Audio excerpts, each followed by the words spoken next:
Good. So first, I just want to say a little bit about what this building behind us represents. So you can see it's all boarded up. This is, of course, the headquarters of the 3rd Precinct, which was burned down. Burned out, I should say, thanks to Tim Walz's completely failed leadership. And, you know, talking to these folks behind me, I mean, these are law enforcement officers. A lot of them were here, some of them for many days when this was allowed to happen. And remember, during those riots, these guys were given up for dead. Their police chief told them to stand down, hoping that it would save their lives. A couple of them just told me just now their fear that they would be killed by the violent mob that was attacking this precinct.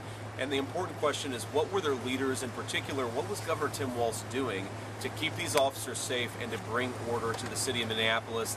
The answer was absolutely nothing. They describe being left for dead by the person who wants to be the Vice President of the United States. And to all the folks who are watching this, I think the message is very simple.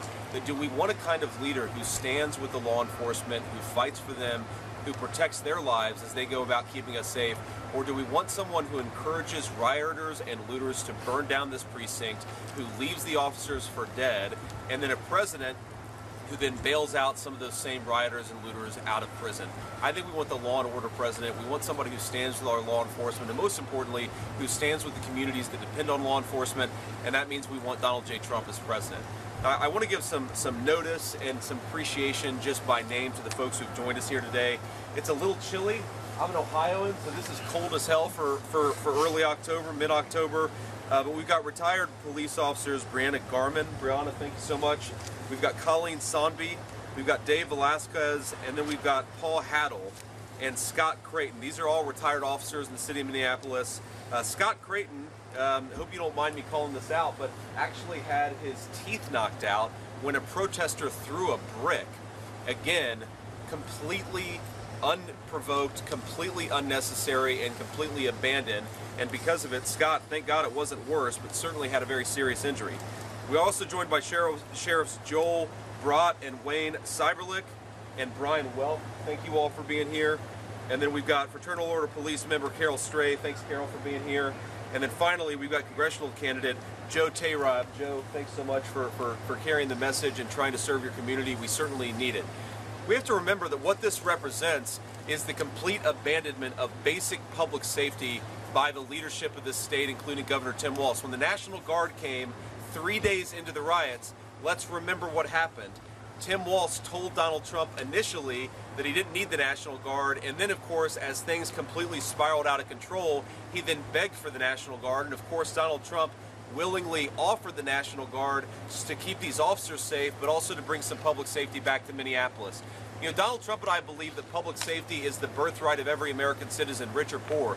It's why we believe in strong border laws. It's why we believe in supporting our police officers as they try to keep us safe. It's why we believe that you shouldn't encourage rioters and looters to burn down cities like Minneapolis. You should put the bad guys in jail.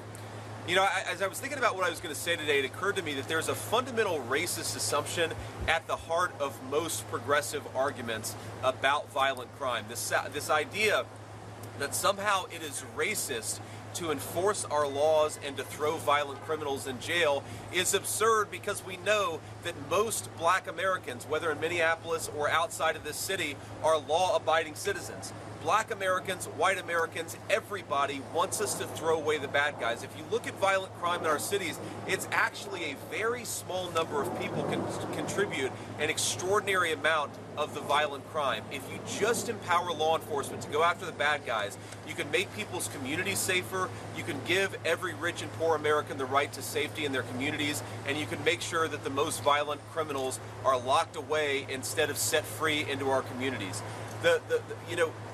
We started out, we did another event here in the Minneapolis area, and people talked about moving out of Minneapolis. People talked about the 1,400 businesses that were destroyed, a lot of them who were owned by minority members of this community. People talked about how Minneapolis had one of the great quality of lives 5-6 years ago, but thanks to the leadership of Tim Walz has now become overrun with crime, increased rates of violent crime, and so to the point where a lot of people feel like it's easier to move out of Minneapolis than to build a life here. The story of Minneapolis is coming to every community across the United States of America if we promote Kamala Harris to President of the United States. She has said she wants to defund the police. She has said that she wants to empower the people who rioted and looted in the city of Minneapolis. She's going to do just as she promised, and in fact, just what she did as Vice President of the United States. This is not a fan or friend of law enforcement, Kamala Harris. This is not a person who's going to make our community safer. This is a person who's going to contribute to the violent crime epidemic we've seen across our country. We can't let her anywhere near the White House, and I hope the American people will join me, of course, in making Donald Trump the next President of the United States. We've got 3 weeks to go. We're very excited about it, but this 3rd precinct drives home the stakes here. We cannot let bad guys burn down our cities. We have to throw the bad guys